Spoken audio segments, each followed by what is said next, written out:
ስሙ ጉድ ሆነን ነው እንጂ ጉድ ሆነች ብቻ ሳይሆን ፕሮቴስታንት ጉድ ሆነ። ምክንያቱም ወረዷ በ4 ዓመታቸው ወረዱና አይ ቲንክ እንደውም ብዙ ሰው የተናገረሽም ያለ ይመስለኛል። ወይ በጣም የተሰደብሽ ይመስለኛል። ወይ በጣም ሐሰተኛ ናት እንዲናስ ምናምን። አንቺ ምን ተሰማሽ? ስሙ ኢየሱስ ደነገጥሽ? አልደነገጥኩም። መንፈስ ቅዱስ በሚያውቀው እና ተናጋሪው እግዚአብሔር ነው። ተናጋሪው ነቢይ ብርቱካን አይደለች። የተናጋሪውን ድምጽ ሰምታ ያስተላለፈችው ሴት ናት ነቢይ ብርቱካን። ስለዚህ እኔ ሁልጊዜ እግዚአብሔር የሚናገረኝ ድምጽ በትክክል ደግሞ በጣም ፈርቼ ፕሮፌሲ ከማስተላልፍ ሴት አንደኛዋ እኔ ነኝ ማለት እችላለሁ። ሁልጊዜ ለሰው እንኳን በደንብ አረጋግጬ ነው የምናገር። ኢቭን እንኳን የሐኪም መረጃ እንኳን አይቼ ነው ማምነው ራሴ። እርግጠኛ ነሽ ጌታ ፈውሶሻል ምናምን። ስለዚህ ሰው እንዴት እኔ እኮ ቢያንስ ሰምታ I was wrong ስጋዬን የሰማሁት ከእግዚአብሔር አልሰማሁም ነበረ፣ ስሜቴን ነው የተከተልኩት፣ የተነበይኩት ነገር it was wrong ብላ ንስሐ ገብቼበታለሁ ብላ ብትል እንደው ጌታ ይባርክሽ ትላታለህ እኮ አንተ ደፋር የሆነች ነገር። እኔ ከእግዚአብሔር ስከለርገኛ ነኝ፣ በእግዚአብሔር መንፈስ ምስክሬ ነው። ደፋር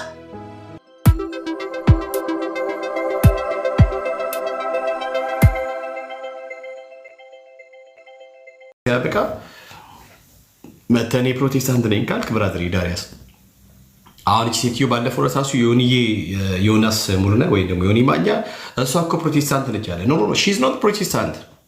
እሷ ወንጌል አማኝ አይደለችም። ይሄ ልታው ይገባል። ዘፋኝ የሆነ ወንጌል አማኝ የለንም እኛ። ዘፋኝ ከሆነ ወንጌል አማኝ አይደለም። በቃ አለቅ። ክርስቶስን ክዶታል ወይም ደግሞ ያዳነውን ጸጋ አክፋፍቶታል። የፈሰሰለትን ደም ረግጧል። ፕራክቲካሊ በላይፉ ወይም ደግሞ በህይወቱ ክርስቶስን ክዷል። በቃ አለቀ። ስለዚህ ዳር ነው የምትይዘው። በቃ አይቻልም። እኛ ቤት የሚፈቀደው ክርስቶስን እየመሰልክ መኖር ብቻ ነው። ከኃጢአት እየራክ፣ ከዓለማዊ ምኞት እየራክ፣ ከስጋ ፍላጎትና መሻት እየራክ እሱም ወደ መምሰል እያደግ ነው እኛ ቤት መኖር የሚቻለው። አለቀ።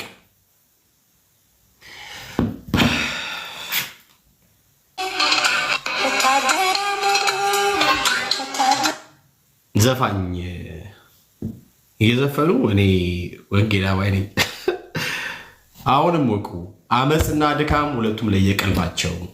ሰው በአመፅ ኃጢአቱ ምንም ሳይጸጽተው ንስሐ ሳይገባ ያንን ነገር ትክክል ነው ብሎ ከኖረው አመፅ ነው። ስለዚህ ከወንጌል አማኝ ዘንድ ከወንጌል አማኝ ጎራ መሆን አይችልም ማንም ሰው ማለት ነው። ማንም ሰው ነው አይችልም።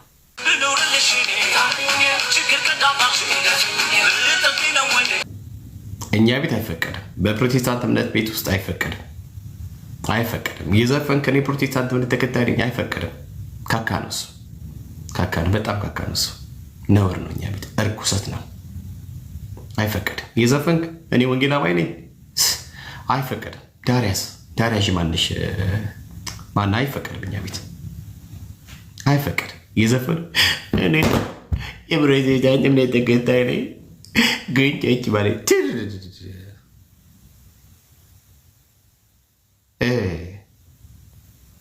እዛው እኔ እንደዚያ ነገር አይመቸኝም ብራዘር።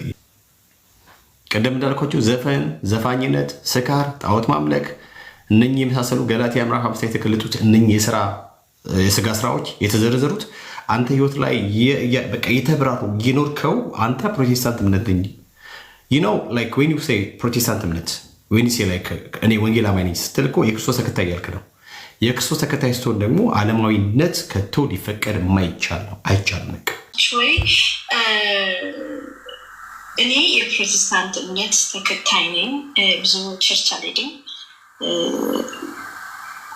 ስፔሻሊ በቤተክርስቲያን መድረክ ላይ የሚሆኑት ሾው ይመስለኛል፣ ቲያትር ይመስለኛል። የአምታታው በከተማ ቲያትር ይመስለኛል።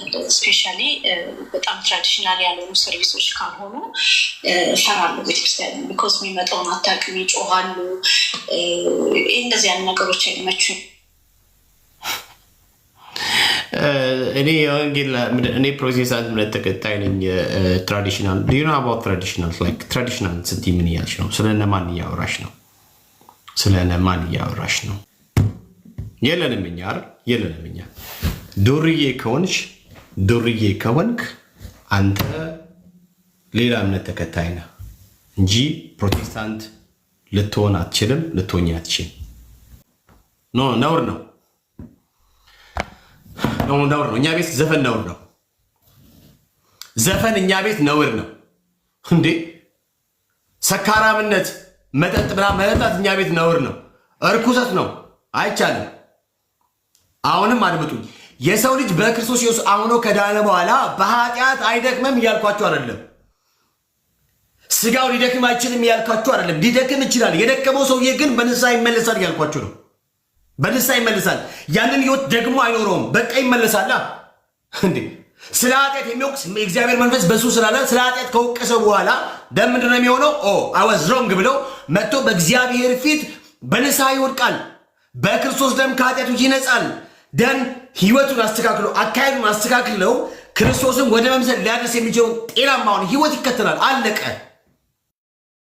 አለቀ ዴ እየመጣችሁ ዘፈን እየሰራችሁ ፕሮቴስታንትን አትበሉ። እናንተ ፕሮቴስታንት አይደላችሁም። እናንተ ዓለማውያን ናችሁ። በዘፈን ቪዲዮ እየሰራችሁ እየመጣችሁ እኔ ፕሮቴስታንት እምነት ወንጌላዊ አማኝ ነኝ አትበል። አይፈቀድም። እኛ ቤት አይፈቀድም። ይሄ ነው እኮ አይፈቀድም። ስለዚህ አንዳንድ እዚህ ካላችሁ ኢቭን ራሱ እዚህ ካላችሁ በዘፈን መስራት እርድና ምናምን እርፍና መስሏችሁ ከሆነ ተበልተሻል። እርፍናና እርድና እንደሱ አይደለም። እርፍናና እርድና ክርስቶስን በሚገጥ የህይወት ስርዓት ማለፍ ነው። ኃጢአትን እምቢ ማለት፣ ዓለማዊነትን እምቢ ብሎ ራስን በመግዛት በእውነተኛ መንፈሳዊ ህይወት መኖር ነው ክርስትና ወይም ደግሞ እርድና። እየመጣ እዚህ ዘፈን እየሰራ ምናምን ነገር ፕሮቴስታንት ምን ያስብል እንደዚያ ነገር የለም። እሺ ሌላው ደግሞ ከኋላ ያላችሁ ሰው ታውቁታላችሁ። አይ ሰውዬ እንዴ! ኧረ በስመ አብ። ኦኬ ወንጌላዊ ሰላም እንኳን ደህና መጣ። አምላንቴውን እንዴት ነህ? ቤካ አለው እግዚአብሔር ይመስገን። ሀሳብ ካለ ቀጥል። ሁሉ መልካም። አንተ ደህና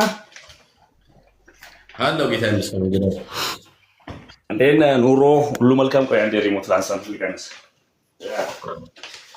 እዛ ላይ ላይቱ በስቷል። እኔ ደህና ነኝ። አንተ እንዴት ነህ? ተጠፋፍተናል። ሰሞኑን ትንሽ አልነበርኩም መንገድ ላይ አለው። ወንጌላዊ አለው። አይ ጥሩ አንስታለህ። እርግጥ ርዕስም ቆንጆ ነው ከላይ ያለው እና ርዕስም በጣም ደስ ይላል። ደግሞ ተናፍቃል። ያደምቴ ጅርታ ተናፍቃል።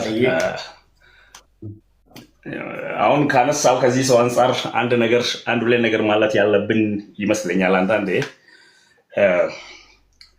ምን አለ መሰለህ፣ አንድ ላይ ይፈርጁናል። ታውቃለህ፣ አንዱ ላይ አንድ አይነት ናችሁ። እንዲሁ የማህበረሰብ ላይ ያለን አመለካከት አንቲ ሶሻል እንደሆን ማሰብ፣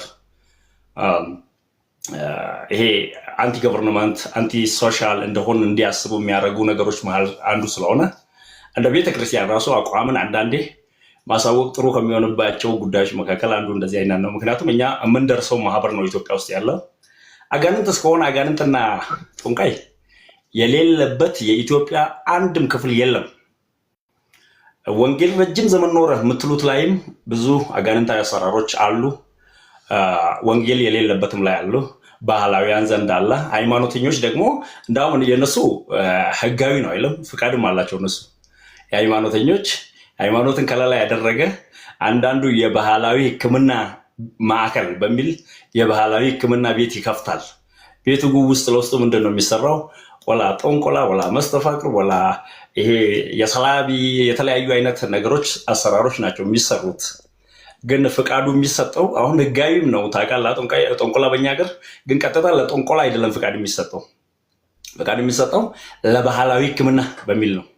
የባህላዊ ሕክምና የሚሰሩ ሼኮች ማሪ ጌታዎች ምንድን ነው የሚሰሩት? እሱ ማጥናት ጥሩ ነው። ሌላ ሰፊ ጥናት ይፈልጋል። ግን እንደ መንፈስ ወደ መንፈስ ከመጣን መንፈስ የሌለበት የሀገሪቷ ምድር የለም። ኢትዮጵያ ውስጥ እኔ ከምስራቅ ነው የመጣው። አንተም ከሌላ ሌላውም ከሌላ ነው።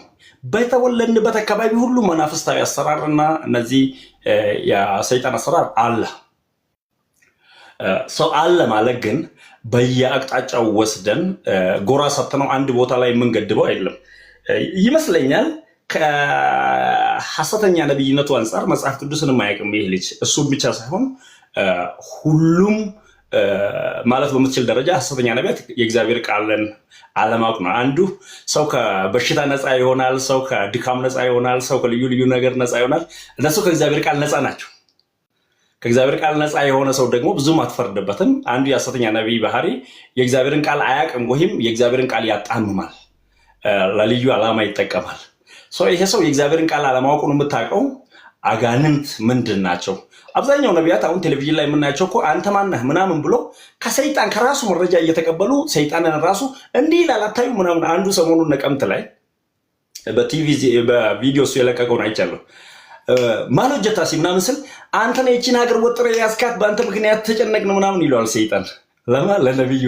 ሰማችሁ ከዛሬ ጀምሮ ሀገሪቷን ታስጨንቃላችሁ ብሎ ጉባኤውን አሜን ብሎ ያስጨፍራል።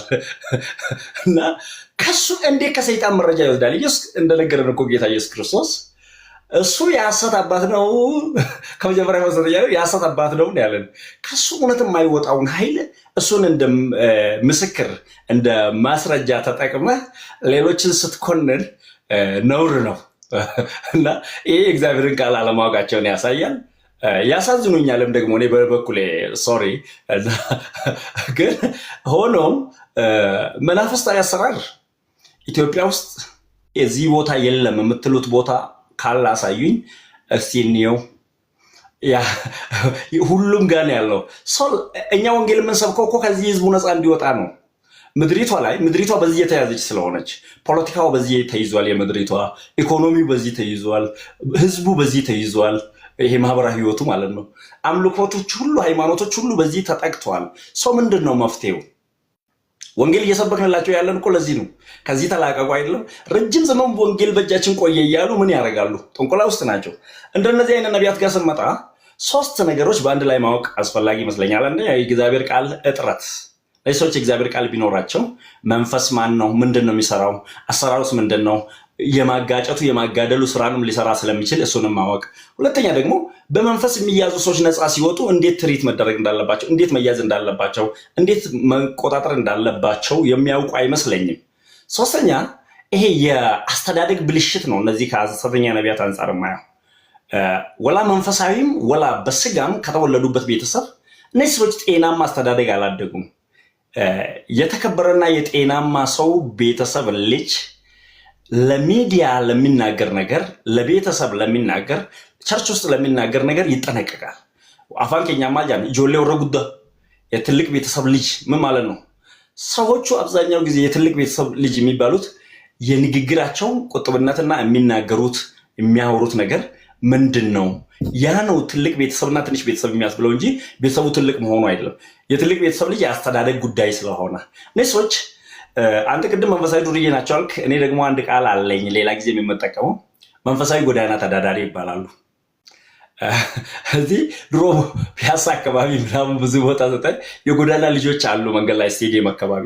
እነዛ ልጆች አባትና እናት አላቸው፣ እንደ ሰው ከሰው ተወልዷል። ሰው አይደሉም እንዳትል ሰው ናቸው።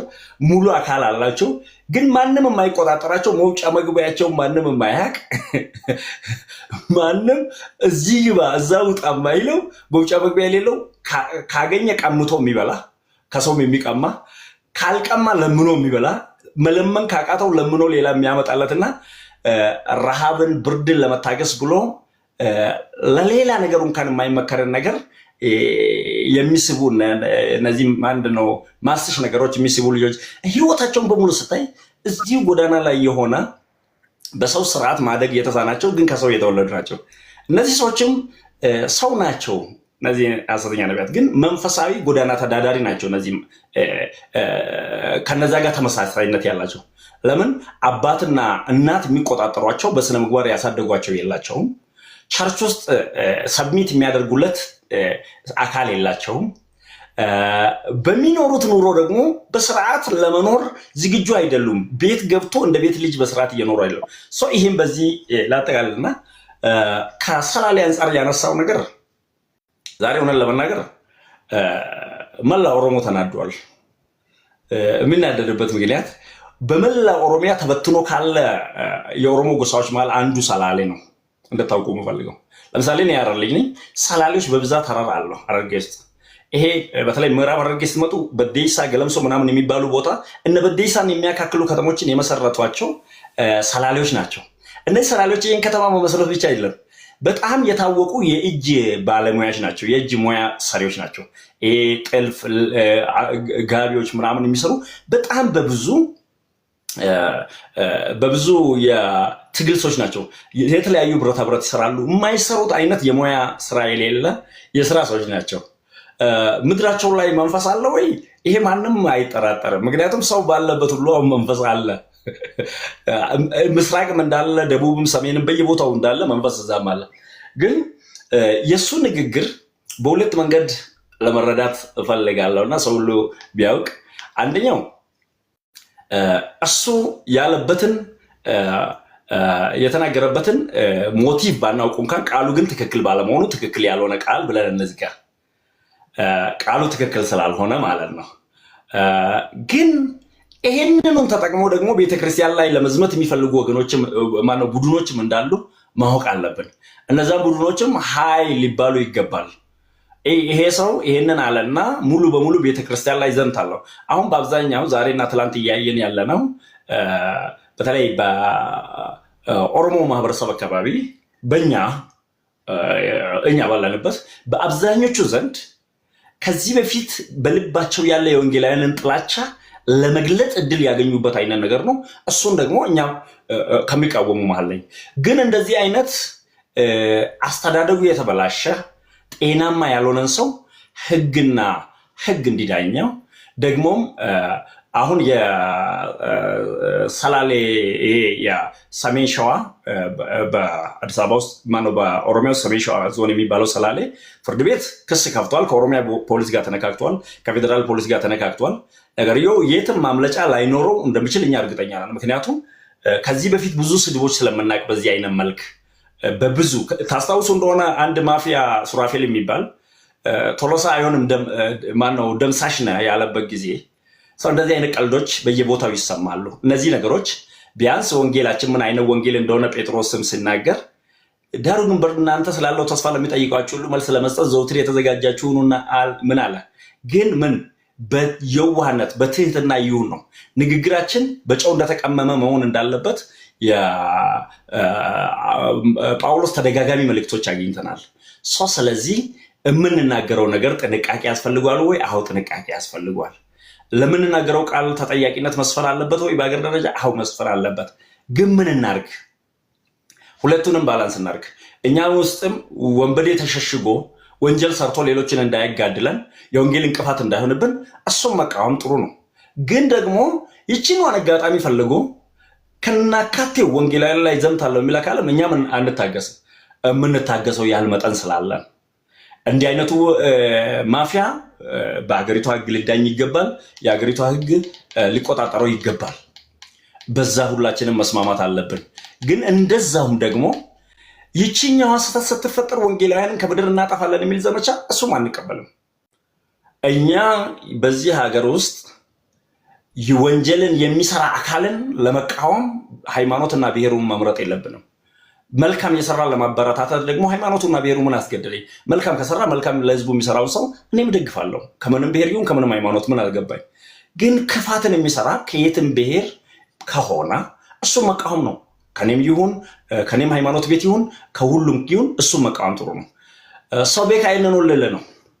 በተለይ ይሄ እቺኛዋን ፍንጭ ተገኘች ብሎ ቤተክርስቲያን ላይ ካልዘመትን የሚሉ አካሎች ፈጽሞ እሷን አንፈቅድላችሁም። እሱን ለመቃወም እኛን ቀድማችሁ ይሆናል። ምክንያቱም ሐሰተኛ ነቢያት ላይ በኢትዮጵያ ውስጥ እስካሁን ድረስ የሚናገሩና የሚቃወሟቸው ወንጌላውያን እንጂ ሌሎች ከውጭ ተቃውሞን አያውቁም። እኛ መሀል የተሸሸጉ ወንበዴዎችን ሁሌ እኛ ነን የምንቃወመው።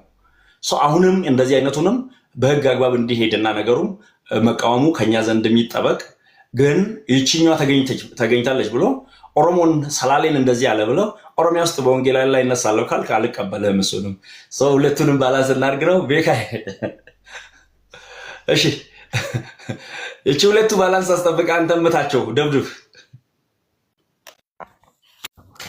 ያ እኔ ሁሉ ጊዜ ቫላንስ አስጠብቄ ነው የምንቀሳቀሰው። በነገራችን ላይ ይሄ ሐሰተኛው ነቢይ ሄኖክ የሚባለው ግለሰብ አይናው እንትኑን አውቃለሁ ማለት ፍላጎቱን አውቃለሁ። ሁሉ ጊዜ የዚህ ሰውዬ ፍላጎት ያው ከሐሰተኛ ነቢያቶች ባህሪ ያሉ በሰዎች ዘንድ ሁሉ ጊዜ መነጋገሪያ ሆኖ መቆየት ስለሚፈልጉ ማለት ነው። አየሩ መያዝ ይፈልጋሉ። ኦኬ ምን ተነገረ ምን ተባለ ምናምን ነገር ሰብሰብ አድርጎ ምን ባወራ ነው ላይ አየሩ ላይ መቆየት የሚችለው የሚለውን ነገር with the calculation የሚንቀሳቀሰው ይሄ ግልጽ ነው። ሄኖክ ጂፒኤስ አብዛኛውን ጊዜ በዚህ በሶሻል ፕላትፎርሙ ላይ መቆየት ይፈልጋል። ስለሱ የተነገረ ምናምን ነገር ወደ ኋላ በደንብ ቼክ አድርጉ እስቲ። እያንዳንዱ ያላቸው ነገሮች በጠቅላላ ሶሻል ሚዲያ ላይ የተወሰነ ጊዜ እንዲወስድ ሰዎች እንዲነጋገሩበት ምናምን ነገር አድርጓል። የሚፈልገው ይሄን ነው። አሁንም በጣም በተከበሩ ማህበረሰብ በሰላሌ ማህበረሰብ ላይ የተናገረው ዝም ብሎ አይደለም፣ ኦን ፐርፐዝ ነው የተናገረው። ኦኬ እዚህ ማህበረሰብ ላይ የሆነ ነገር ብናገር ነገርየው በደንብ ይቆያል። ቢኮዝ ማህበረሰቡን ካልነካው በስተቀረ እንደ ኢሹ አድርጎ እያንዳንዱ ቤቱን እየከፈተ በዚህ ጉዳይ ሀሳብ አስተያየት አይሰጥም ብሎ ስለሚያስብ ሂዝ ስማርት ሶ አየሩ ላይ መቆየት ስለፈለገ ሆን ብሎ ነው ይሄን ነገር ያልከው። ኦን ፐርፐዝ ነው። እኔ አሁን ይቅርታ ጠይቋል ምናምን ነገር አይቻለሁ። ይቅርታ መጠይቁ ምናምን ላይክ ከመግባቴ በፊት ምናምን ነገር አይደለም። ነገር ማስተባበያ አይነት ነው ማስተባበያ እንጂ ይቅርታ አይደለም። ያ ሰው ወንድሞችም በጣም ደግሞ የሚወዱኝም እህቶች ምናምን ነገር ልኮልኛል። ኦኬ ልኮልኛል ነው ይቅርታ አይደለም። ለምን ሲባል ነገርዩ የከፋ እንዳይመጣ ስላወቀ ከዛ አይ በዚህ መንገድ እንደምንም ልሸብለል በዚህ መንገድ እንደምንም ልለፍ ብሎ የተናገረው ነገር ነው እንጂ አምኖበት አይደለም። የተናገረው ግን አምኖበት ነው። ኦኬ ስለዚህ ይሄ ሰውዬ እንደኔ እንደ ቤካ እኔ አምሶሪ እንደ ክርስቲያን ስለማላየው ነው። እኔ ከኛ ወገን ነው ብዬ አላምንም። እኔ ባይዘ አላምንም። እኔ አደገኛ መንፈሳዊ ማጅራት መቼዎች አደገኛ በጭራሽ ነው የማልቀበለው። እኔ በጭራሽ ልቀበላቸውም አልችልም። እኔ ኦኬ ስለዚህ ሆን ብለው ነው ተው። ለምሳሌ በቅርቡ እንኳን ሱራፌል መጥቶ ምናምን ነገር ያወራው ነገር አሰብላችኋል። ሚዲያው ላይ የጨው ነገር ምንድን ነው? ሚዲያውን ያስጨው ያለ ጉዳይ ምንድን ነው? ማህበረሰቡን ያስቆጣ ነገር ምንድን ነው? ማህበረሰቡ አሁን የተነጋገረበት ያለበት ጉዳይ ምንድን ነው ሲባል አዶና የሚባል አንድ ዘላል ሰው ልጅ አለ።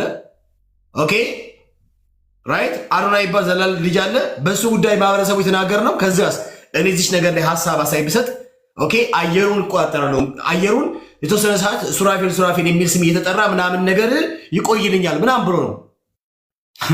እነኚህ ሰዎች በካልኩሌሽን ነው የሚንቀሳቀሱት። ደግሞ በጣም ጀሌዎች አሏቸው። ሰላሌ ጠንቋይ አይደለም። የሰላሌ ህዝብ ጠንቋይ አይደለም።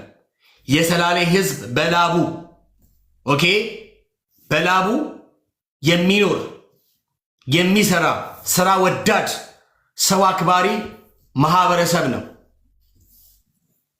ሰው አክባሪ ማህበረሰብ እንዴ! ሰው አክባሪ ማህበረሰብ። ነገ ደግሞ ትመጣለህ። በዚህ ከታለፍክ ብራዘርዬ አንተ መታሰር መቀጣት አለብህ። ያ ኦኬ ቀጥል። ወንጌላዊ ማለት ትፈልጋለህ? አየህ እነዚህ ነገሮች የህግ ተጠያቂነት ሁሉ አስፈላጊ ነው። እኛ አማኞች መጽሐፍ ቅዱስ ለበላይ መገዛት አዞናል። የበላይ ግን የምንገዛው ዝም ብሎ ወንበር ስለያዘ አይደለም። እግዚአብሔር አስታጥቆታልና ምን ለማድረግ ክፎችን ይቀጣ ዘንድ አይደለም። እግዚአብሔር ክፋትን እንዲቀጣ ያስቀመጠው ስለሆነ ነው ለመንግስት የምንገዛው እንጂ የመጣ የሄደ ስርዓት ሁሉ ንጉሳችን ስለሆነ አይደለም የምንገዛው። እግዚአብሔር ቃል በግልጽ ያስቀመጠው ልቡንም ድኑ isa gubbaa jiruuf haa bitamtu. Maaliif waaqaatu akka jalliin adabu fidachiise ያስታጠቀው ራሱ እግዚአብሔር ነው። ለምን አመፃን ክፋትን ይቀጣ ዘንድ እግዚአብሔር ራሱ ነው ለበላይ መገዛትን ያዘዘን። የምንገዛለት የህግ ተጠያቂነት እንዲያኖር በርግጥ ለመንግስት መገዛት እነዚህ ሶስት ነገርን ያካትታሉ። አንደኛ ሹመታቸው ከእግዚአብሔር መሆኑን ማመናችን ነው። እናምናለን እኛ ከእግዚአብሔር ነው። ማንም ለጊዜው እንኳን ቢመጣ እግዚአብሔር ለጊዜው አምጥቶታል። እድል ባይሰጠው ኖሮ መኖር አይችልም። ሰይጣን እንኳን እግዚአብሔር እድል ባይሰጠው ዛሬ አይኖርም፣ ያለ እግዚአብሔር ፍቃድ መኖር የሚችል ኃይል ስላልሆነ። ሁለተኛ ህግና ስርዓትን የሰው ልጆችን በሰላም ወጥቶ የመግባት የህግ በላይነትን በማስጠበቅ የሰው ልጆችን በህግና በስርዓት ስለሚያስተዳድሩ ለዚህ ነው። ሶስተኛው ደግሞ መከላከል ነው። መንግስት እግዚአብሔር አስታጥቆታል ነው አይደለም? የሚያደርገው ምንድነው? አቅመ ደካሞችን ድንበር ጥሶ ከመጣው ከምኑ ከሽፍታው ከወንበዴው የሚከላከልና የወታደር ኃይልን ስለሚያሰማራ አካባቢውንም ስለሚጠብቅ ይሄ ደግሞ እግዚአብሔር ይሄን አስታጥቆታል። ለዚህ እንገዛለታለን። ግን ይህ ማለት የሚመጣ የሚያልፈውን ስርዓት እናመልካለን ወይ አናመልክም? አንዳንዶች ከኛ መሀል ለማድረግ እንደሚሞክሩ የሚመጣ የሚያልፈውን ስርዓት ሁሉ ተንቢዮለት አምልኮት መኖር እንደሚፈልጉ እንደዛ እናደርግም። ግን ዋናው ነገር አሁን ወደ ህግ ተጠያቂነት ነገሮች መምጣት አለባቸው። እውነት ለመናገር በዚህ ሀገር ውስጥ በአፍሪካ ሁለት መንግስታት አሉ ነው እኔ አሁን ሳስብ።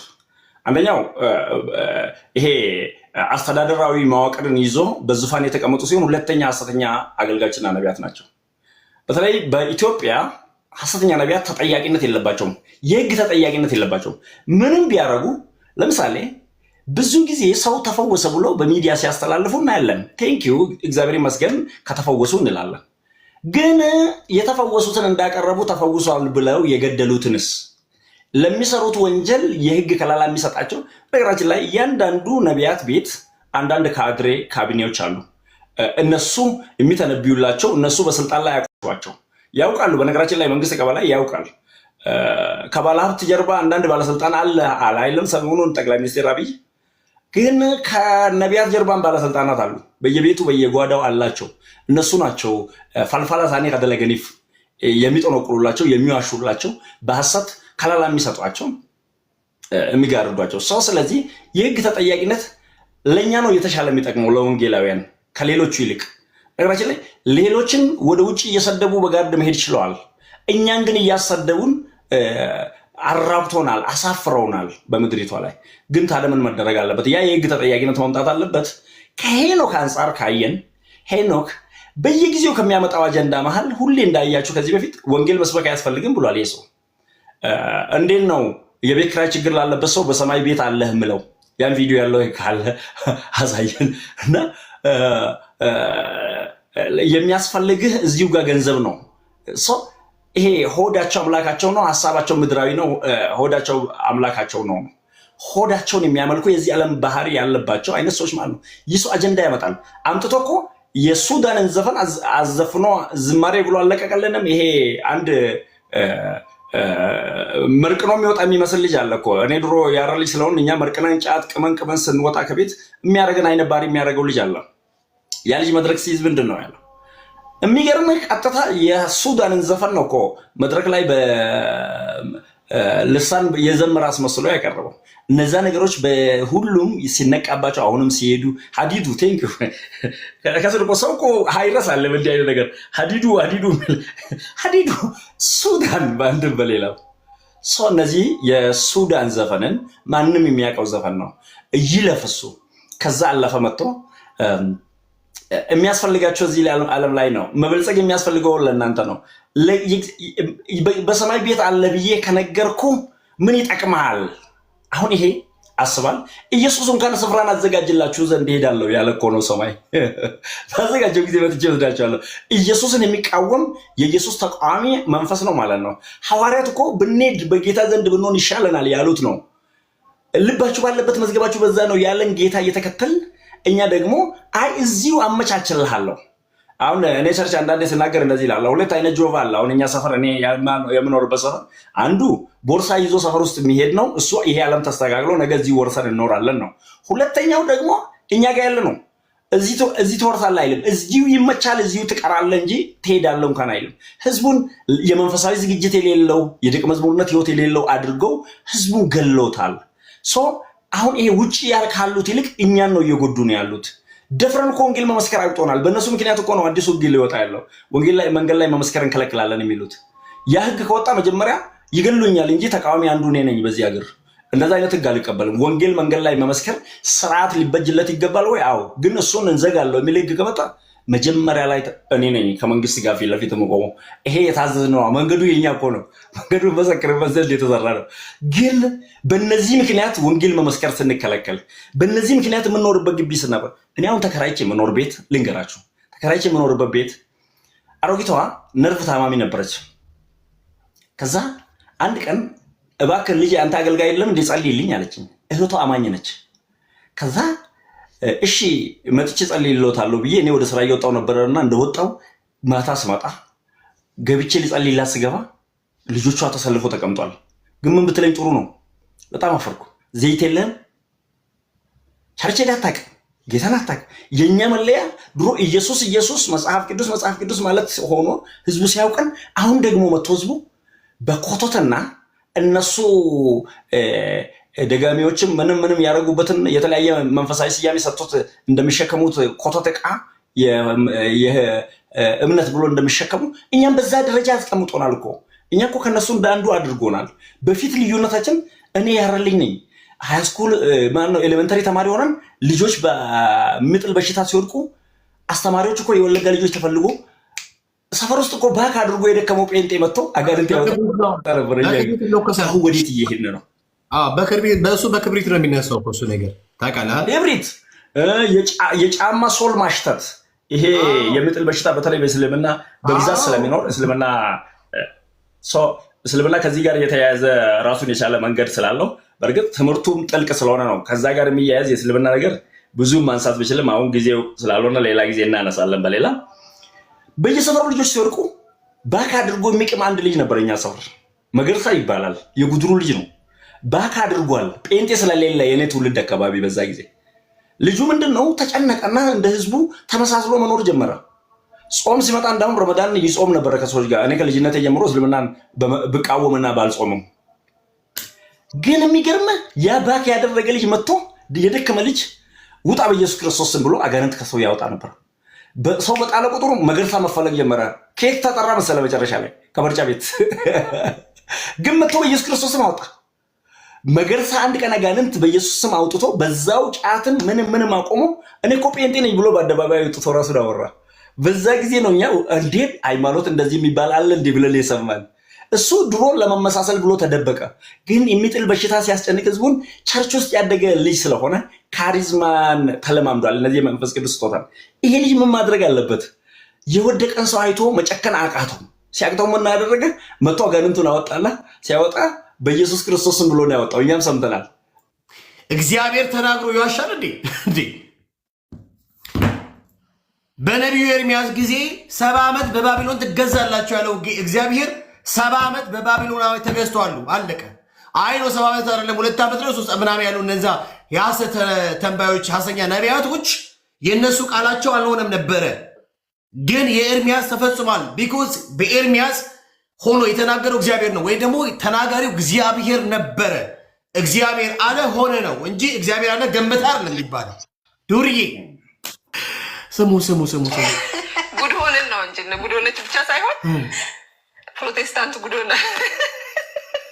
ምክንያቱም ወረዷ በ4 ዓመታቸው ወረዱና አይ ቲንክ እንደውም ብዙ ሰው የተናገረሽም ያለ ይመስለኛል። በጣም የተሰደብሽ ይመስለኛል። ሐሰተኛ ናት እንዲናት ምናምን። አንቺ ምን ተሰማሽ? በኢየሱስ ደነገጥሻል? አልደነገጥኩም። መንፈስ ቅዱስ በሚያውቀው እና ተናጋሪው እግዚአብሔር ነው። ተናጋሪው ነቤት ብርቱካን አይደለች። የተናጋሪውን ድምፅ ሰምታ ያስተላለፈችዋ ሴት ናት ነቤት ብርቱካን። ስለዚህ እኔ ሁልጊዜ እግዚአብሔር የሚናገረኝ ድምፅ በትክክል ደግሞ በጣም ፈርቼ ፕሮፌሲ ከማስተላልፍ ሴት አንደኛዋ እኔ ነኝ ማለት እችላለሁ። ሁልጊዜ ለሰው እንኳን በደንብ አረጋግጬ ነው የምናገር። ኢቨን እንኳን የሐኪም መረጃ እንኳን አይቼ ነው ማምነው ራሴ እርግጠኛ ነሽ ጌታ ፈውሶሻል ምናምን ብዬ። ስለዚህ በእንትኑ በፕሮፌሲ አልጠራጠርም። ሁልጊዜ ማቀርብላችሁ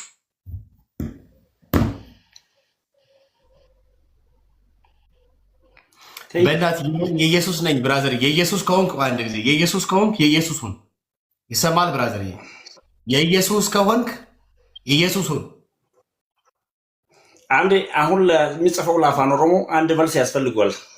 እሺ መልስልኝ። ምክንያቱም ብዙውን ጊዜ ሐሰተኞችን የሚቃወሙና በዚህ በክርስትናን መጠበቅ ላይ መካቴ ላይ የሚሰሩ ሰዎችን የሚያሸማቅቁበት አንድ ቃል አለች።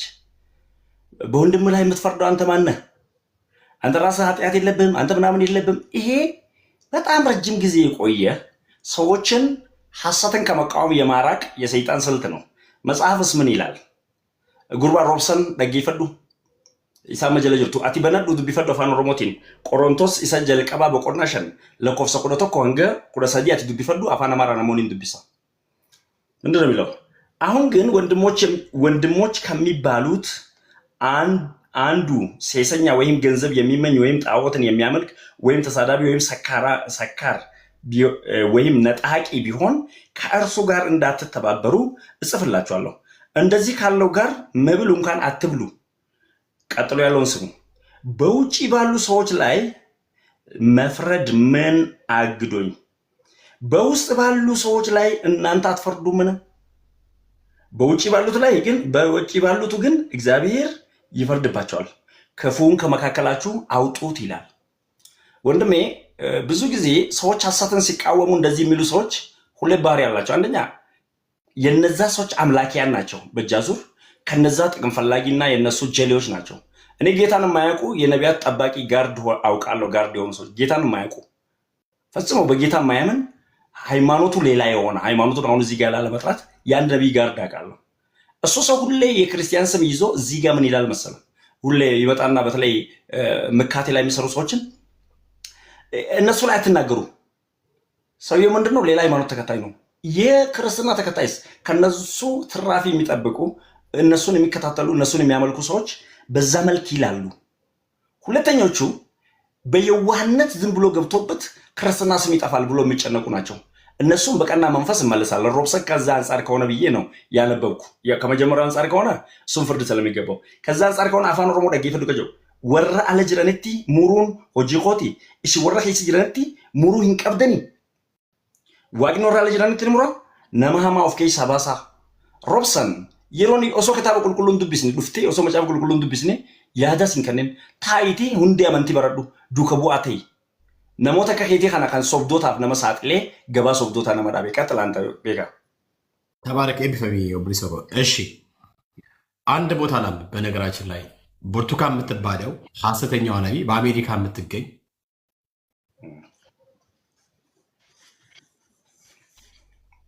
አረ ብራዘርዬ ማለት ወንበዴዎች ምንድን ናቸው? በነገራችን ላይ ለምሳሌ ጌታችን ኢየሱስ ክርስቶስ ቤቴን የወንበዴዎች ዋሻ አደረጋችሁ። በብሉይ ጊዜ የነበረውን ነገር አማርኛ ነው ቃሉ። ወንበዴ ቃሉ አማርኛ ነው። ይሄ ሳማሪፋቲ በአማሪፋ ነው ወንበዴ። ስለዚህ ለምሳሌ ጌታችን ኢየሱስ ክርስቶስ በአፋን ኦሮሞ ወንበዴ ከመንገድ የወጣ ዋንበዴ ከዛ የሚል ቃል ነው። ዋንቶ ረገዲስ አቅጣጫውን የሳተ የተፈጠረበት ዓላማ ውጭ የሆነ ማለት ነው። ቀጥል። ያ ሰው ምንድነው? ወንድሜ እዚህ ያለ ወንበዴ ነው። ሌባ ነው ብራዘር። በቃ ሌባ ለምሳሌ ሌባ እንደ ምሳሌ ጌታችን ኢየሱስ ጠቅሶ አውርቷል። ለምሳሌ ስለሚመጣበት ነገር አለ።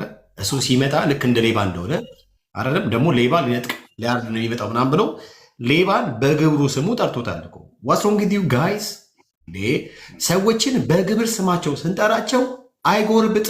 የሚጎረብጥ ከሆነ ራሱን ቼክ አድርግ፣ ወይም መጽሐፍ ሲድና አንብብ። የወንበዴዎች ዋሻ ማለት የሆነ ቦታ ከትሙ ምንድነው ጫካ ሄዶ ህዝብ እያስጨንቁ ጠመንጃ ምናምን ነገር እያስፈሩ እያገቱ ምናምን ነገር እነሱ ምኖች ናቸው ይባሉት? ሽፍታዎች ናቸው። ወንበዴ ማለት ሽፍታ ማለት ነው። እነኚህ መንፈሳዊ ሽፍታዎች ናቸው። እኔ እርግጠኛ ነኝ የዋሻው እግዚአብሔር ነው እያለች እኮ ነው። አንተ ዳሪ ቀበጥ ምን አይነት ነው? እግዚአብሔር ዋሸ ያለች እኮ ነው። የእግዚአብሔር መንፈስ ምስክሬ ነው አለች እኮ። ሂጂ ወደዛ።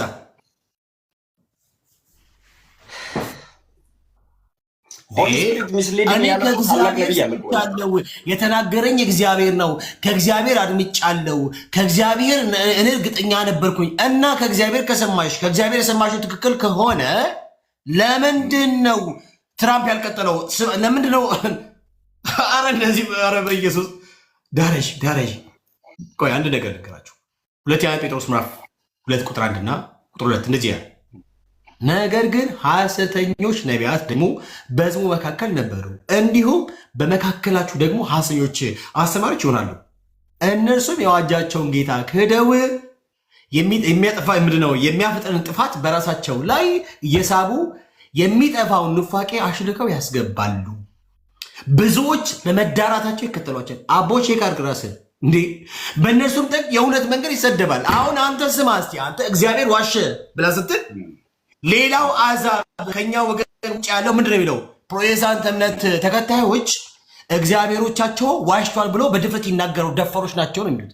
ደፋሯች ሴትዮ ናት።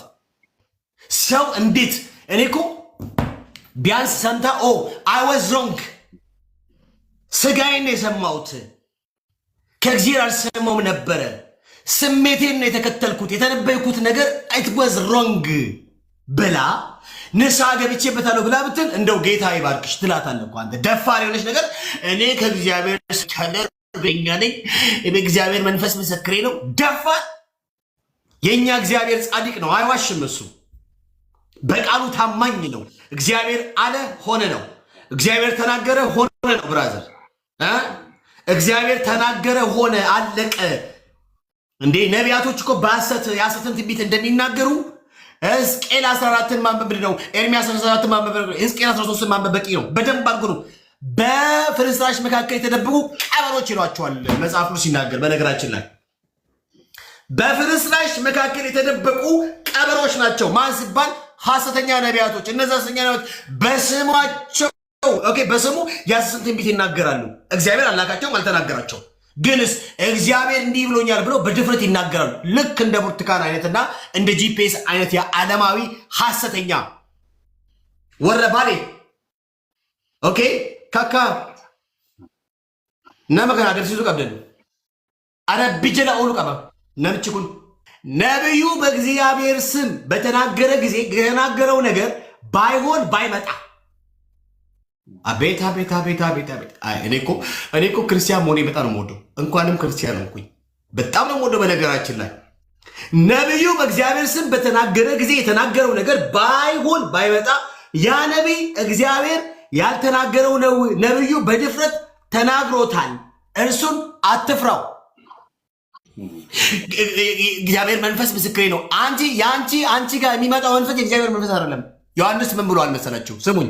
ዮሐንስ በመልእክቱ ዮሐንስ ምዕራፍ 4 ላይ በመልእክቱ ብሏል፣ መንፈስን ሁሉ አትመኑ። መንፈስን ሁሉ አትመኑ። ለምን? መናፍስ ከእግዚአብሔር መሆናቸውን መርምሩ።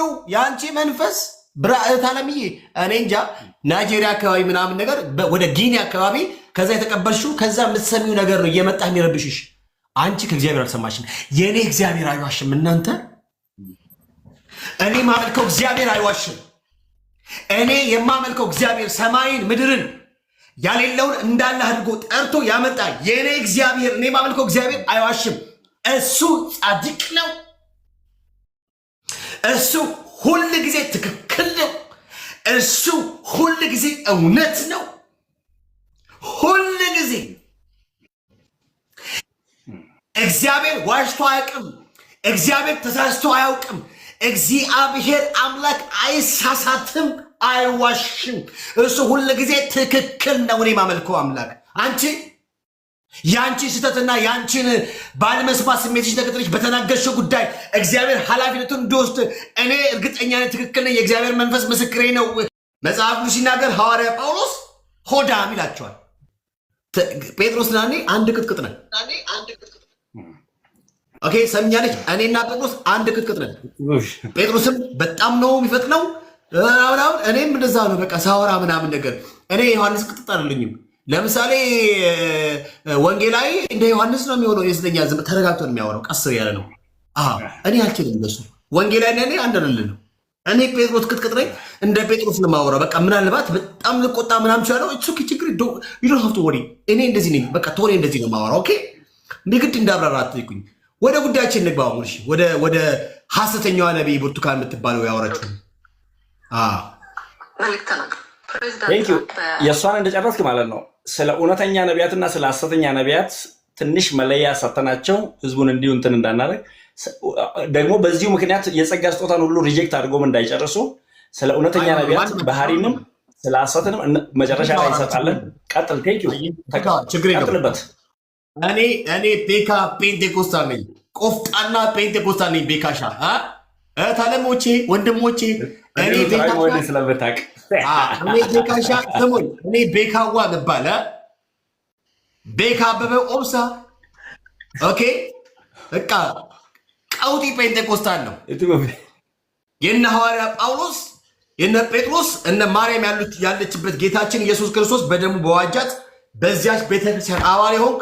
ፔንቴኮስታል ነኝ፣ ልሳኔን የማነበንብ ሃሌሉያ።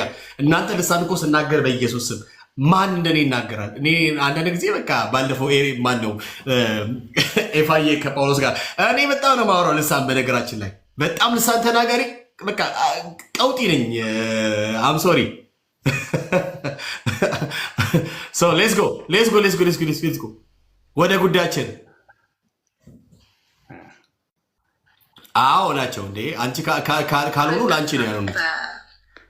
ኑሐሚን በአሁን ጊዜ ያልሆኑት አንድም የለም በኢትዮጵያ ቤተ እምነት ውስጥ ወይም በኢትዮጵያ ካሉት እያንዳንዱ ተቋም ራሱ መካነ ኢየሱስን ሉትራንን ጨምሮ በጠቅላላ ካሪዝማቲክ ናቸው።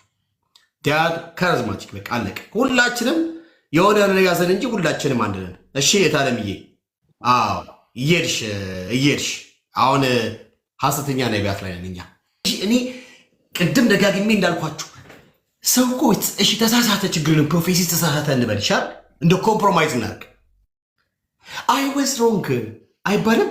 አይ ወዝ ሮንግ ማለት በቃ ድምፆች ስለበዙ መለየት አቅቶኝ እግዚአብሔር ያለኝ መስሎኝ ነው የተናገርኩት፣ በእግዚአብሔር ስም የሐሰት ትንቢት ነው የተናገርኩት አም ሶሪ ብሎ ሰው ልቡን በእግዚአብሔር ፊት ሰብሮ ኦኬ በንስሐ ወድቆ ስለተናገረው የሐሰት ትንቢት ንስሐ አይገባም። ደፋር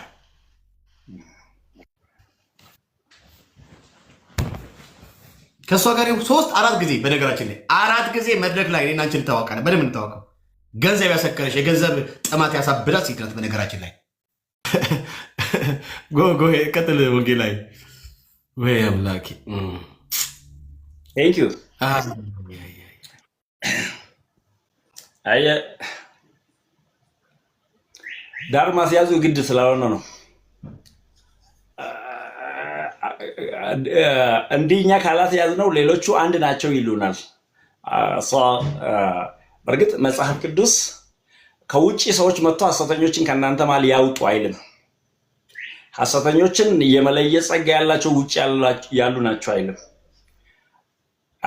እማያምኑ ወይም ውጭ ያሉቱ በእኛ ማል ያለን የማያውቁበት ምክንያት እንደምታውቀው 3 ረቂቅ መንገድ አይደለም የሚከተሉት። አንደኛ ራሳቸውን ይለውጣሉ። ወደ ተኩላ ሆኖ ወደ በግ መምሰል በጎች ባሉበት እንጂ እንደነሱ አይነት ተኩላ ውጭ ባሉበት ቢሆኑ በአንዴ ይነቃባቸዋል። ውጭ ያሉና እነሱ ደግሞ አንድ ስለሆኑ አይነቃባቸውም። እዛ በየሰፈሩ ያለ ጦንቃይና መተተኛን እኮ የሚናገረው የለም። ለምን? የዛ ማህበር አካል ነው። ማን ያጋልጠው? ማን ወደ ሜዳ ያምጣው? ማን ይቃወመው? ለምን? ሁለቱም ተኩላ ደግሞ ተኩላን ሊቃወም አይችልም። ተኩላን ለመቃወም ራሱ በመጀመሪያ በግ መሆን ያስፈልጋል። ራሱን ቀይሮ ደግሞ የሚገባው ይህን ነው ተኩላው በጎቹ ማለት ለምን? የበግ ለምድን ካሎ ቆዳውን የበግ ለምድን ስለሚለብስ ሾልኮ የሚገባው እዚህ መሀል ነው። ራሱን መቀየር ወደ በግ ለምድ ብቻ አይደለም፣ የብርሃን መልአክ ከመምሰል ራሱን መለወጥ አቅም ስላለው በብዙ እንትን ስለሆነ ወደዛ መቀየር ይችላል። ስለዚህ ሲቀየር ደግሞ የሚሆነው ይህን ነው፣ በጎች ማለት ነው። ሰው በጎች የሚለዩበት ሁሌ መሳሪያ ተቀምጧል። አንደኛ የህይወታቸው ፍሬ፣ ሁለተኛ የአገልግሎታቸው ፍሬ። ህይወትም በግልጽ ሰዎቹ እነማን እንደሆኑ፣ ምን እንደሚኖሩ፣ ምን እንደሚያገለግሉ፣ በምን እንደሚመላለሱ፣ በምን እንደሚኖሩት ሁሉ ነገሩ ፍሬያቸው እየታየ የሚሄደው ይህን ነው። በእኛ መሀል ነው። እኛንን የምንነቃበት ያንን የሐሰት ፍሬን ለማየት የእውነት ፍሬን ማወቅ ያስፈልጋል። አያችሁ፣ የእውነት ፍሬን የማያውቅ ሰው የሐሰት ፍሬን አያውቅም። ለምሳሌ እኔ የሼካ ልጅ ነኝ። አባቴ ርድዋን ሼማምሽ ዩሱፍ የኛ ቤት ሼካ ቤት ስለሆነ በጣም ዱዓ በሚል ኦርቶዶክሱ ይመጣል፣ እስላሙ ይመጣል፣ ሃይማኖት የለሽ ሁሉ ይመጣል። ዱዓን ስለሚፈልግ። ለምንድን ነው የሚመጡት? አንድ ስለሆኑ። ሲመጡስ ምንድን ነው የሚያደርጉት? ያሰራሉ። እኛ አንድ ነን ይላሉ። አሁንም ሰምተን እንደሆነ እዚህ ላይ ብዙ ጊዜ ከእስላሞች ጋር ስንከራከር እኛና ኦርቶዶክሶች እኮ አንድ ነን እናንተ እንጂ የምትቃወሙን ይላሉ። እኛስ ሁለት ናችሁ ብለናል ወይ ከመጀመሪያው ላለ ሰው እዛ አንዱን ያመልካል።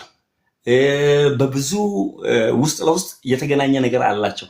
ፍሬውን ለማወቅ የተለየ ፍሬ ልትይዝ ይገባል። ኦሪጂናሉን ፍሬ ካላወቅ ፎርጂዱን ፍሬ ለመናገር እንኳን ሞራልም አቅምም አይኖርህም። ያን የሚኖርህ መቼ ነው?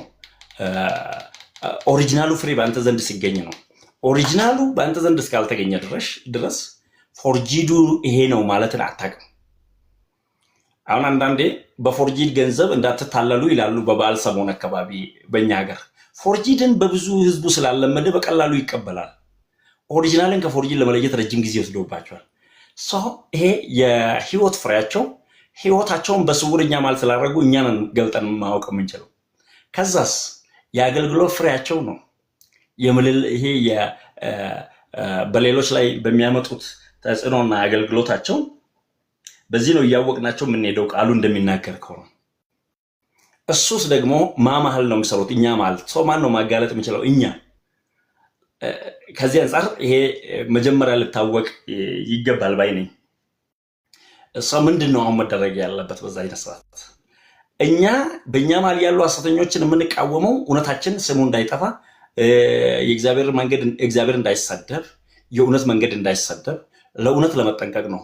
ውጭ ያሉት ግን የሚቃወሟቸውም የሚጠሏቸውም ስለሚሰደቡና እነሱ ላይ ጉዳት ስለሚያደርስ አይደለም፣ በጅምላ ሊፈርጁን ስለሚፈልጉ ነው። እሷን ነው ከመጀመሪያ ጀምሮ እኛም እምቢ ስንል የነበረው። ሰዎቹ ብዙ ጊዜ የማይረዱት በፕሮቴስታንቶች ቸርች ውስጥ በዚህ በፔንቴኮስታል ውስጥ ሐሰተኛ ነቢያት ምናምን ይላሉ ሲሉ እንሰማለን ለማለት በእኛ መሀል ሳይሆን በእስራኤል ሕዝብ መሀል ነበሩ፣ በሐዋርያትም ዘመን ነበሩ። ደግሞም እስከ ዓለም ፍጻሜ ድረስ እስከዚያች ዓለም መብቂያ ድረስ ክርስቶስ ዳግም እስኪመጣ ይቀጥላሉ። ግን ያንን መኖራቸውን እንኳን ለማረጋገጥ መሳሪያው በእኛ እጅ ያለ መጽሐፍ ብቻ ነው። በቃ ብቸኛ መሳሪያ ያዝን እኛ ነን። ማን ያጋልጠው? ማን ይወቀው? መለኪያው በእኛ እጅ ነው፣ መሳሪያው በእኛ እጅ ነው ማለት ነው። ወደ እንትኑ እንመለስ። ብዙውን ጊዜ ሁለት ጽንፎች እንዳይኖሩ መጠንቀቅ በጣም አስፈላጊ ይመስለኛል። አንደኛ ከናካቴው ይሄ ካሪዝማዊ ነገርን ለመምታት የሚፈልግ ቡድን ሙሉ በሙሉ ሴሴሽንስት የሆነ አካል ጸጋን ለመምታት አገልግሎትን ለመምታት የቤተ ክርስቲያን ውስጥ ያለው የመንፈስ ቅዱስ ስራ ለመምታት እንዳይጠቀሙ በጣም ከሚጠነቀቁ ማለት አንዱ እኔ ነኝ። ሁለተኛ ደግሞ እነዚህ ጸጋን የሚቃወሙቱ ጠላት ናቸው በማለት ብቻ እነሱን ሌላ ሳይድ አስይዞ ጽንፍ አስይዞ በሌላ ጽንፍ በጸጋ አገልግሎት ሽፋን የገቡ አሁንና ከዚህ በፊትም የነበሩ አሁንም ያሉ ወደፊትም ሊቀጥሉ ያሉ ሐሰተኞች ምን እየሰሩ እንዳለው ማየት አለብን። ሰው ሁለቱን ነው አሁን ማስተካከል ያለብን። አንደኛ ይሄ የጸጋ ስጦታን መምታት የሚፈልግ ቡድን ሁሉ የጸጋ ስጦታ ውጤት ነው ካያቸው። ዛሬ በግልጽ ሚዲያ ላይ ተቀምጦ ጸጋ ስጦታዎች ተቋርጠዋል ብሎ የሚያምኑ ማህበሮች አንድ ሰሞን የመንፈስ ቅዱስ ልምምድ ነበራቸው። ስለዚህ ከዳኑ በኋላ የተወለዱት ከሐሰት መንፈስ ነው ወይ? አሁን የጸጋ ስጦታ ያለው የጸጋ ስጦታ ከሐሰት ምንጭ ከሆነ እነዛ ሰዎች ዳግም ሲወለዱ በዚህ ጸጋ አገልግሎት ተጠቅሞ ወደ ጌታ የመጡ ናቸው አብዛኞች። ለምን በሐሰት ተወልዶ በእውነት እንዴት መኖር ይቻላል? ጥያቄ እጠይቃለሁ። በተለይ እነዚህ ጸጋ ስጦታ ተቋርጠዋል ወይም እነዚህ ባለፈ ጊዜ እንጂ ዛሬ አይሰራም እግዚአብሔር የሚሉ ሰዎች ዛሬ የማይሰራ ከሆነ እግዚአብሔር ራሱ ለእኔ መኖሩ ምን ማረጋገጫ አለኝ? በአባቶቼ ዘመን የሰራ አንድ አምላክ ነው። በእኔም ዘመን የሚሰራ አምላክ ነው።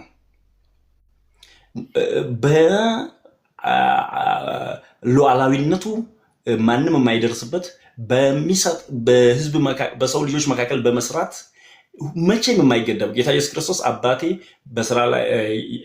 በስራ ላይ ነው እኔም እሰራለሁ ነው አይደለም ያለው። አባንክ አማዊ ሆጂ ለጅራ እኔ ስነን ወጀዳ የስራ አምላክ በሐዋርያት ያልተቋረጠ እንዴት እኔ ጋር ደርሶ ይቋረጣል? እግዚአብሔር ጡረታ ወጥቶ ነው ደክሞት ነው ወይስ አገልግሎቱ አይ አሁን ሰልችቶኛልና የአገልግሎት ልተው ብሎ ነው? ስለዚህ እነዚህ ሰዎች ከመምታት በፊት እነሱ ራሱ የዳግም ልደታቸው ምክንያቴ ነው። ለምሳሌ ብዙ ጊዜ እኛን ሉተራንን እንደኔ ያሉትን በጸጋ ስጦታ ማናመን ምናምን የምንቃወም የሚመስልበት መንገድ ነበር። በእርግጥ ተቃውሞዎቹ አልነበሩም አንልም። ከዚህ በፊት የነበረ አንድ መንገድ ነበረው። ሐሰትን ከእውነት ከመለየት ይልቅ በአንድ ላይ ሐሰትና እውነትን አንድ ላይ መምታት ነበረ። ያ ስህተት ነው፣ ማንም ማወቅ አለበት። በኢትዮጵያ ያለው ሉተራውያን ከዓለም ሉተራውያን በሙሉ በቁጥር ይበዛል። ለምንድን ነው? መነሻው ምንድን ነው? አየህ፣ ይሄ ካሪዝማዊ ነገርን የጨመረ ነው። የኛ ኮንፌሽናል ሉተራን ነኝ እኔ። እንደ ኮንፌሽናልነቴ ደግሞ ካሪዝማዊ የሆነ ክርስትናን የምቃወም ከሆነ በእጃዙር ምንድን ነኝ ማለት ነው? እኔ ለዚህ ዝግጁ አይደለሁም። ለየትኛው? የእግዚአብሔርን ለመቀበል ወይም ደግሞ ጠላት ነኝ። ይሄኛው መታወቅ አለበት። ሊመቱ የሚፈልጉ ሰዎች ተቋርጧል የሚሉ እግዚአብሔር ምን ሆነዋል ነው እኔ ጥያቄ። ባይሆንስ ሐሰትን ከእውነት ለይተን ሐሰትን ሐሰት ማለት ወይስ የእውነትን ለማስቀጠል ወይስ አንዱ ላይ እንምታ? አንድ ላይ መምታት መቆም አለበት። ሁለተኞቹ ከውጭ ያሉ ሁሉንም አንድ ላይ ሊፈርጁን የሚፈልጉ ናቸው። ሊፈርጁን የሚፈልጉ ሰዎች ደግሞ ባይገርምህ እንዲህ በመሆናችን አዝኖልን አይደለም። አይ እነዚህ ሰዎች እኮ እንዲህ መሆን አልነበረባቸውም እንደመጽሐፉ ምናምን ብሎ አይደለም። መጀመሪያ ምንድን ነው ያሰቡት? ይመቱ። አሁን ቅድም ያልኩ አንዱ ነገር አየህ፣ ያኛው ነው የኔ እንትን ላይ ያነሳሁት።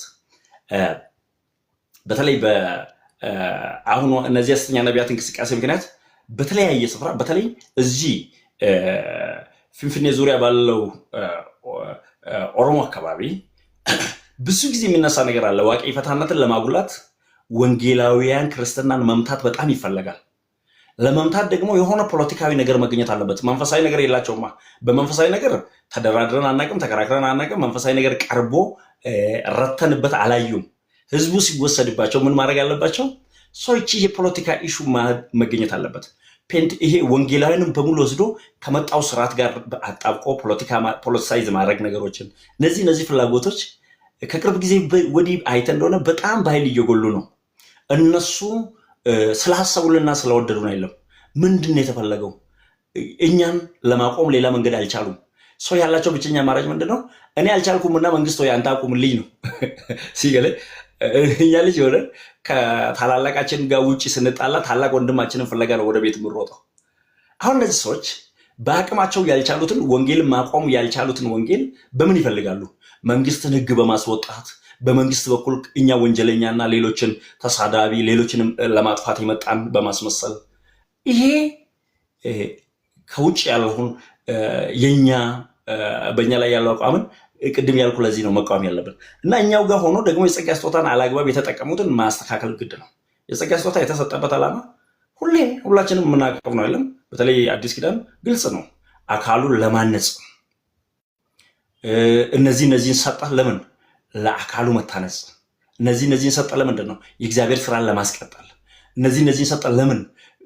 ቤተክርስቲያን በዓለም ላይ ያሉ ሰዎችን ነጻ አርነት ታወጣ ዘንድ። የአርነት መውጫ ቦታ ሌላ የለማ። ሰው ታሞ ሐኪም ቤት ሄዶ ስጋውን ቢታክም መንፈሱ ለመዳን ብቸኛ ያለው መንገድ የኛ ወንጌል ነው። እኛ የምንሰብከው ወንጌል ነው። ሰው ወንጌሉ ላይ ይሄ ለዚህ ለወንጌል ጥቅም ለቤተ ክርስቲያን ጥቅም የተሰጠን ጸጋ ለሌላ ዓላማ የሚጠቀሙት እነዚህ ፊት ለፊት አሁን አንተ እንዳልክ እኔ አንድ የአፍሪካ ሐሰተኛ ነቢይ ከዚህ በፊት ሆሊ ስፒሪት ሚስሌድ ሚ ነው ያለው።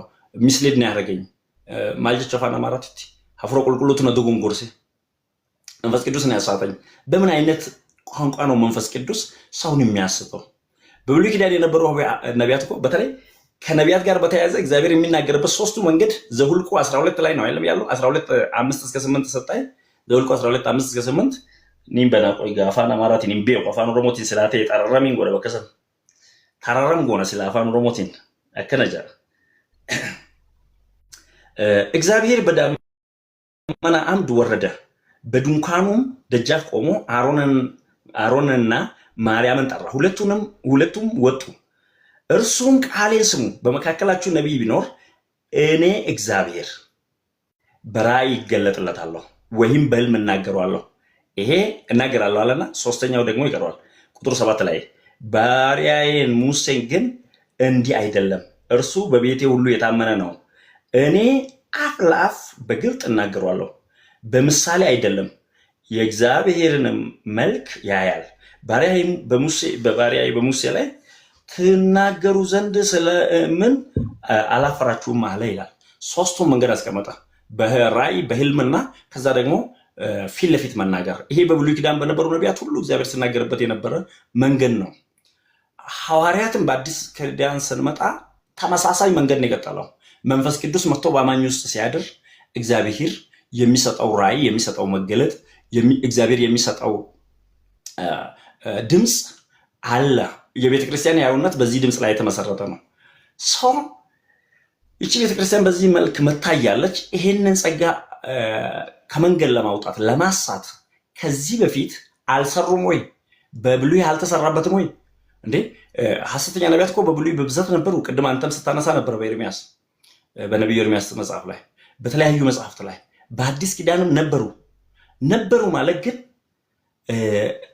በእነሱ ምክንያት ቤተክርስቲያን ትወገድ ማለት አይደለም ቤተክርስቲያን ምን እያደረገች ህዝቡን እያነጸች እያነቃችባቸው እነሱን ከጥፋታቸው እንዲመለሱ እያስጠነቀቀች ለፍርድ ቀን የተቀመጡ ከሆነ እንኳን ለፍርድ ቀን እንደተቀመጡ አውቆ እንዲኖሩ እያስጠነቀቀች ህዝቡን ግን እያነቃችባቸው ትቀጥላለች አሁን በብዙ ህዝቡ ነቅቷል በኢትዮጵያ ድሮ ሆ ብሎ የሚሄደው ሁሉ አንዳንዴ ይረጋጋል አዲስ ይመጣና አሁንም ሆ ይላል አሁን ይረጋጋል እዛ ጋር ጠበል ፈለቀ ይሮጣል እዛ ጋር ጠበል ፈለቀ ይሮጣል ታዲያ እውነተኛ ነቢያት ካሉ ምን ይስሩ አሁን እኛ ማለት ለዚህ አራቱ ነገሮች መረሳት የለበትም ሰቃሴ ቀን ኢቨንት ፕሮጀክት ያው የሐዲሱ መንገድ እሱ ስለሆነ ነው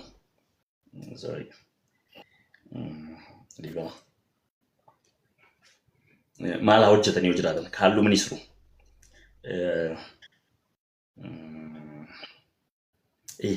ቤተክርስቲያንን በመገንባት ውስጥ ተካፋይ መሆን አለባቸው አካልን በማነጽ አካልን በመስራት ቤተክርስቲያን ግንባታ ላይ ተካፋይ መሆን አለባቸው መከፋፈል ላይ አይደለም ነብይ የቤተክርስቲያን መሪ አልነበረም ጥንትም አሁንም ነቢያትን እያሳተ ያለው አንዱ ፖዚሽን ነው የነቢያት ፖዚሽን በህዝብና በእግዚአብሔር መሃል የእግዚአብሔር ጠበቃ ሆኖ መኖር ነው የእግዚአብሔር ህግ ሲጣስ ጥብቅና የሚቆሙ ሰው ከእግዚአብሔር ፈቃድ ፈቀቅስል ተመለሱ የሚል ሰው የእግዚአብሔርን መንገድ ማወቅ ሲጠፋበት እያስተማሩ የሚቀጥሉ ይሄ የእግዚአብሔር ጠበቃ ሆኖ በህዝብ መካከል የሚኖሩ የሚያንጹ የሚገነቡ ናቸው ይሄ በግልጽ መጽሐፍ ላይ ስላለ ነው ኤፌሶን በዚህ መሰረት ላይ ተሰርታችኋል ስለሚል በየትኛው ላይ ህዝብና እግዚአብሔር መሃል ባለው ድምጽ ላይ ነች ቤተክርስቲያን ተመሰረተችው ስለዚህ ነው ከዛ ደግሞ ምንድነው ቤተክርስቲያን ውስጥ የሐሰት ትምህርቶችና ችግሮች ሲፈጠሩ ነቢያት ይጠራሉ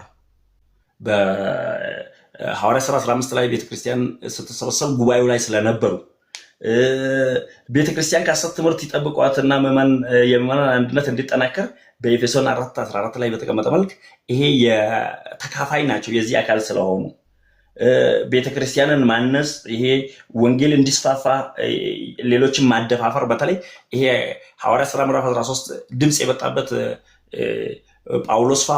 ጳውሎስን ለፈለኩት አገልግሎት ለዩልኝ ያለ ድምጽ እኮ በነቢያት በኩል ነው የመጣው ጉባኤ ውስጥ ምን ነበረ ነቢያት ነበሩ ያ ድምጽ ምንድነው ያደረገው የቤተክርስቲያን መስፋፋት ውስጥ ድምጽ ድርሻ አለው ግን የቤተክርስቲያን መሪ ሆኖ የተቀመጠ ነቢይ በአዲስም በብሉይም የቤተ መቅደስ መሪ የነበረ ተቀምጦ አንድ ብቻ ነው ብሉይም ላይ አይደለም ማነው ሳሙኤል ለምን እሱ ሶስቱንም ኦፊስ ስለያዘ የንግስናውንም የክህነቱንም ደግሞ የክህነት ንግስናና ነብይነትን ስለያዘ ሰውየው ከዳን እስከ ቤርሳቤ እየተነበየው እንኳን በዛ መልክ በህዝብ መሃል ኖሯል።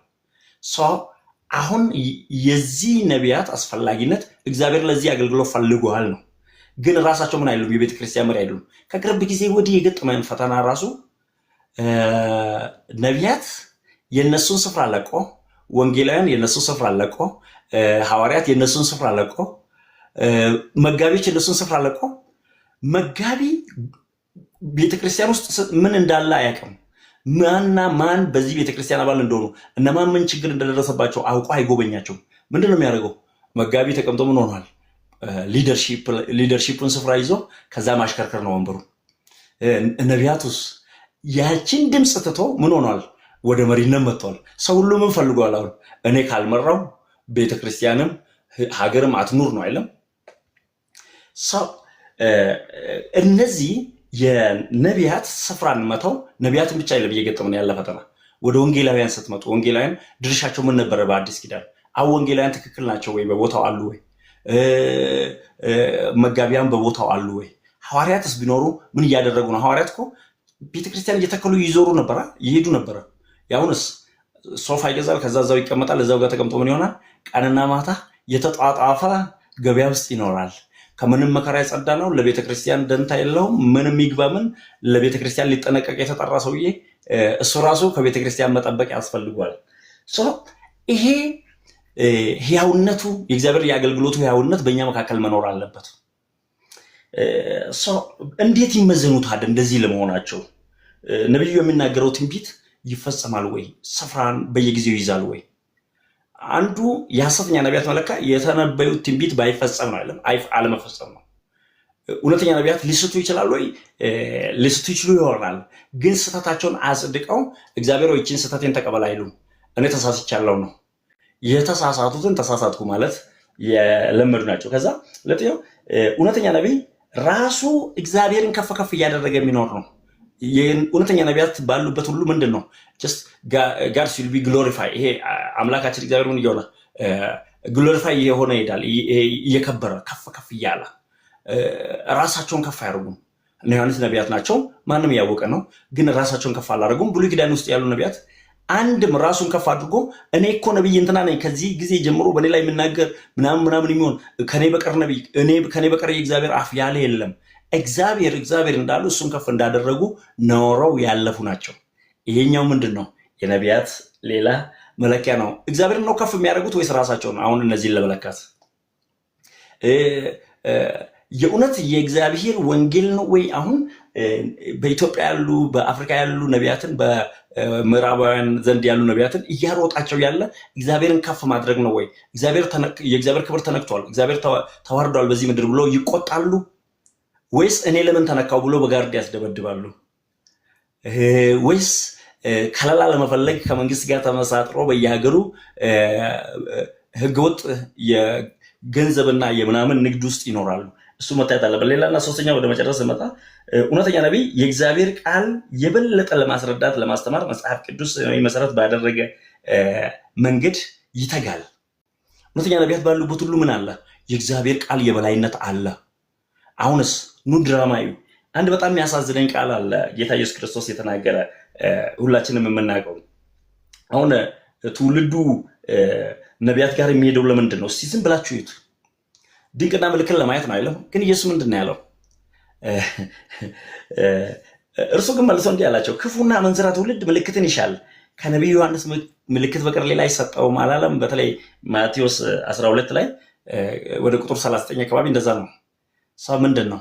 ክፉና አመንዝራ ትውልድ ምልክትን ብቻ የሚፈልግ የራሱን የስኬት ጎዳና ለመቅደድ በዚህም ይሳካልኝ ጠንቋይ ጋር ሄዳለሁ፣ በዚህም ይሳካልኝ ምናምኑ ጋር ሄዳለሁ የሚል ማህበር ነው የተሰበሰበው። እነዚህ ነቢያት ጋር ያለ ችግር ምን ሆነዋል ማለት ነው? የእግዚአብሔርን ቃል ሳይሆን ህዝቡ ማየት የሚፈልገውን መስማት የሚፈልገውን ወደ ማሰማት ሄዷል። እውነተኛ ነቢይ ኃጢአትን አያደባብስም፣ ኃጢአትን በስሙ ጠርቶ ይገስጻል እንጂ። ይህ ሌላኛው ነው። እነዚህ ራሳቸው የኃጢአት ባሮች ናቸው፣ ነፃ ያልወጡ። ታዲያ ኃጢአትን ይገስጻሉ ወይ? ከኃጢአትስ ይመለሳሉ ወይ? እንዲህ ከሆነ እኛ እንዲህ ነው የምንቀበለው። ማንም ሊያውቅ የሚገባው የእግዚአብሔርን አገልግሎት የቀጠለ እንጂ የተቋረጠ ሳይሆን ተቀብለነዋል። ይህንን ማንም ሊያሰምሩበት ይገባል። የተቋረጠ ሳይሆን የቀጠለ ሆኖ ተቀብለናል። ትላንትም አባቶቻችን ያስቀጠሉ እኛም ዛሬ የምናስቀጥል ተቀብለናል። ይህን አስምሩበት። ሁለተኛ ደግሞ ሐሰተኞችን የምንለካበት ደግሞም በመካከላችን ያሉ የምናጋልጥበት መሳሪያ ተሰጥቶናል። የቀጠለ አገልግሎት እንጂ የተቋረጠ አገልግሎት የሌለን፣ በሐሰተኞች ምክንያት የእውነትን መንገድ እማንተው፣ በሐሰተኞች ምክንያት ከእውነት ማንመለስ ሰው እውነቱ ትላንት እግዚአብሔር እንደሰራ ዛሬ መስራቱ ላይ ነው። ቴንክ ዩ አቴቲፎ ምን ያዘው ይላል። ወንጌላ እግዚአብሔር ባርክ። ውጭስ በጣም ደስ የሚል ነገር ያካፈልከን። እሺ ቅድም እንዳልከው እኛ ወይም ደግሞ ቅድም አንተ ምናልክ እኔ ኮንፌሽናል ሉትራን ነው ምናምን፣ እኔ ደግሞ በጣም ኮንፌሽናል ፔንቴኮስታል ነኝ። ይሄ ይታወቅ።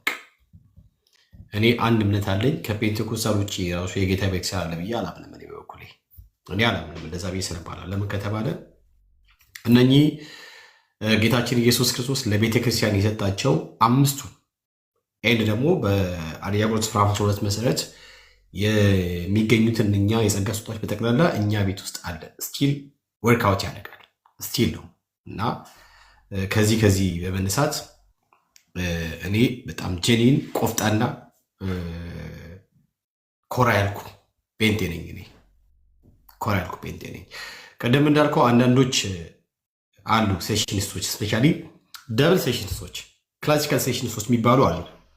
በጸጋ ስጦታ ማያምኑ እሱ ብቻ ሌሎችም አሉ እንደዚሁ አንድ ላይ ተገናኝተው ምናምን ነገር አሉ። የስ የሚፈልጉት ምንድነው? ጌታ ኢየሱስ ክርስቶስ ለቤተ ክርስቲያን ከሰጡት እነኛ ከአምስቱ ውስጥ ሁለቱን መምታት ይፈልጋሉ። የነቢያትና የሐዋርያትን አገልግሎት መምታት ይፈልጋሉ። ይህ ደግሞ የጸጋ ስጦታዎች ከጸጋ ስጦታዎች መካከል ደግሞ በልሳን መናገር፣ ትንቢትን፣ በልሳን የተነገረው ነገር መተርጎም፣ እነኝህን የመሳሰሉ ነገሮች ለአካሉ የሚጠቅመውን ነገር ሰዎች እንዳይጠቀሙ፣ እንዳይገለገሉ፣ እንዳይባረኩበት ለመምታት ዋጋ ከፍሎ ይሰራሉ። ተሰብስቦ ምናምን ነገር ከዛ አንድ ላይ ተስማምተው አውጥቶ ከዚያ ደግሞ አርቲክል ማለት እንደዚህ አድርገውት ከዚያ ምንድነው እሱ ይሄ መባል አለበት ብሎ ስላመጡ እነሱ ጽፎ ያመጡት ነገር ኦኬ አይደለም። እኔን የሚገዛኝ የእግዚአብሔር ቃል ነው። መጽሐፍ ቅዱስ ማለት በመንፈስ ቅዱስ ኢንስፓየር የሆነው የነ ሐዋርያ ጳውሎስ ንግግር የጌታችን ኢየሱስ ክርስቶስ ንግግር ነው እኔን የሚገዛኝ። እኔ ስሚት ማድረገው በዛ ውስጥ ነው። እኔ ፔንቴኮስታሎች እንደሚታወቀው እንደዚህ ነው የምናምነው። አሁን ምንድነው በኢትዮጵያ ውስጥ ያሉት እነኚህ ሐሰተኛ ነቢያቶች፣ መንፈሳዊ ማጅራት መቺዎች ነው ያስቸገሩን። እኛን ነው ያስቸገሩን።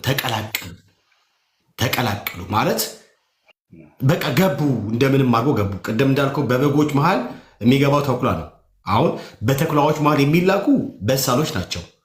ጌታችን ኢየሱስ ክርስቶስ አይ ቲንክ በማቴዎስ ወንጌል ምዕራፍ 10 ላይ ይጠቅሳል።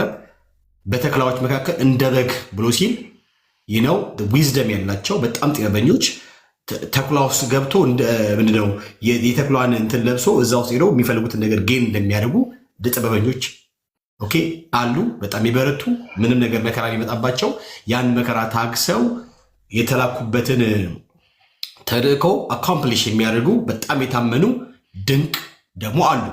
በስፒሪቹዋል ማቹሪቲ ሌቭል ከፍ ያሉ ቤትም ቢላኩ ሊገኙ የሚችሉ አሉ። ግን አብዛኛው እኛ ጋር በጎች ስለሚበዙ ተኩላዎች ይገባሉ።